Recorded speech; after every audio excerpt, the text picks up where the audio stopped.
I'm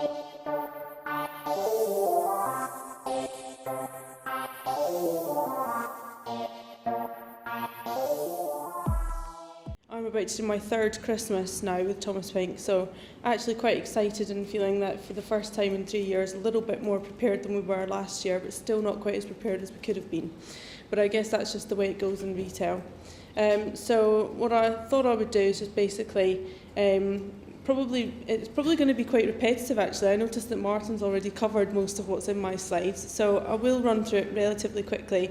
I don't think there's anything in here that's particularly rocket science, but sometimes it's just useful to have a little reminder and a little nudge and just confirm that everything that you're doing is what you should be doing. So this is I'm sorry, I apologise for the quality of the images as well, because I did steal them from someone quite last minute, so I didn't actually get the high-res ones, sorry. So yeah, this is my 12 tips for Christmas readiness. I tried to put a little bit of a Christmas spin on it because we are going into our busiest time of year. And to echo a point that John made earlier, this is the time of year that we gear up towards in retail. This is when we really make profit. So the rest of the year is interesting, but this is what it's really all about for us. So getting it wrong could be absolutely fatal.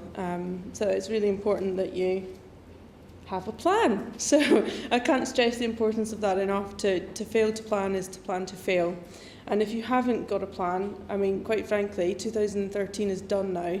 There's very little that you can really do strategically to change things. The wheels are already going to be in motion for. There are some tactics that you can obviously employ, and it might not be too late to do a little bit, but really, if you haven't got a plan by now, I'd be quite worried. And the key thing there is really, know what your targets are. What have you actually got to achieve, and focus everything around that. You need to have a content plan that's going to deliver against that. Ultimately, it is commercial. And then to go back to the plan, track your progress, measure and be responsive. And that's what this little kind of 12-tip toolkit really is all about. So going into some detail, a little bit of a sneak preview of our Christmas creative in very low resolution. This is about products. So first of all, know what your products actually are. What are your hero items that you're going to be able to back over the Christmas period? What are your high-ticket items? Where are your opportunities? What are your high-margin products? Where's your volume going to come from? So what are your volume drivers? Where are your PR statements and your interesting pieces that are going to bring people through? And most importantly, do you have enough stock? So we've all got increasing targets year on year. It's really important to have that conversation with merchandising and make sure that you've got enough stock to actually support it. There's obviously different phases to Christmas as well in terms of consumer buying patterns. So really going back to John's point again about sort of understanding what the product opportunities are at different points within that cycle. Very early on, it's often about self-purchase. So for us, it's evening wear, for example. And that moves more into sort of easy gifting as we go sort of deeper into the Christmas cycle.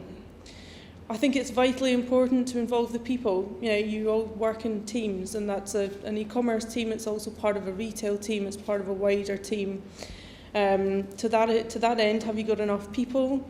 Do you need to scale up overtime schedules in your call centre? Do you have enough hands on deck and fulfilment to actually hit the targets that you've planned to hit? And finally, and I think this is a really important one, is about motivating the people within the team to actually deliver against plan. It's supposed to be fun, so we shouldn't ever forget that as we go through the weeks. The practical things are the operational checklist. So, can you confirm what are going to be your last order dates? Do you have enough boxes and outer packaging? Have you ordered enough gift wrap for your gift orders?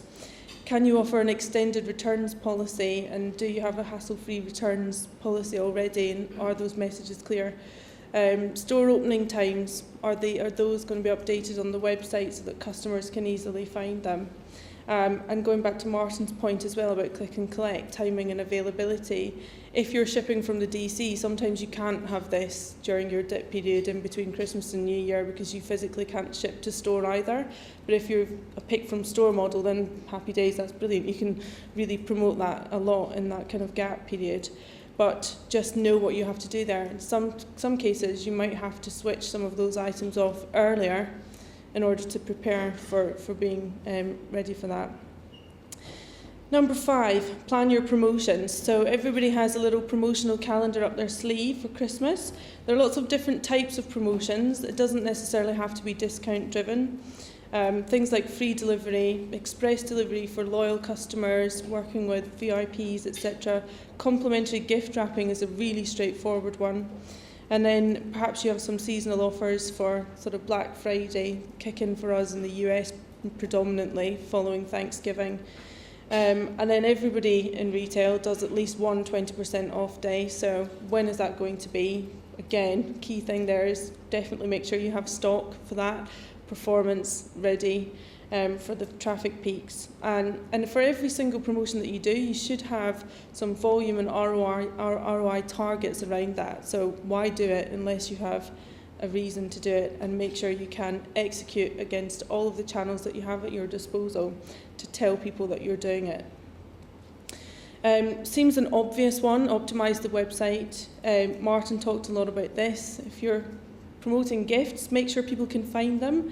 It's a simple thing, but sometimes often missed.